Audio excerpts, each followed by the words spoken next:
How well do you think the administration is handling the situation in the Middle East? Which one? Yeah, no, there's a range. There's a range. Right.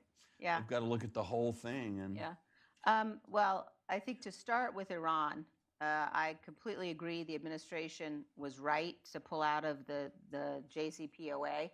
I know you all have heard the arguments previously about the JCPOA, but the combination of absolutely no real verification system, the Iranians weren't required to disclose their past nuclear activity, there were no limits on their ballistic missile or terrorist support activity, and instead we just shipped, $1.6 billion to them.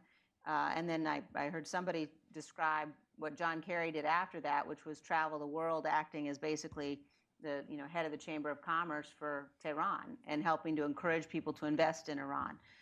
You've seen exactly the opposite approach now, which I think is the right approach, to say, we aren't going to accept a false agreement that brings us some sort of false security about the Iranian nuclear program. We are going to do everything possible to exert maximum pressure, and that includes a sanctions regime. And I think, what you're seeing now are the actions of a nation whose economy is being cratered. And that is maximum pressure. We want the Iranians to come back to the table. We want a real deal.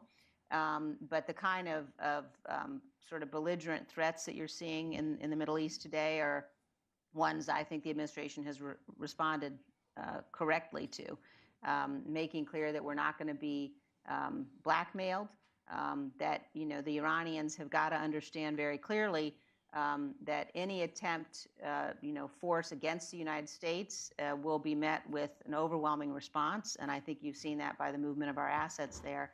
But the Iranians continuing their nuclear program, continuing to have U.S. taxpayer dollars to fund terrorist activity, is something that we simply won't stand for.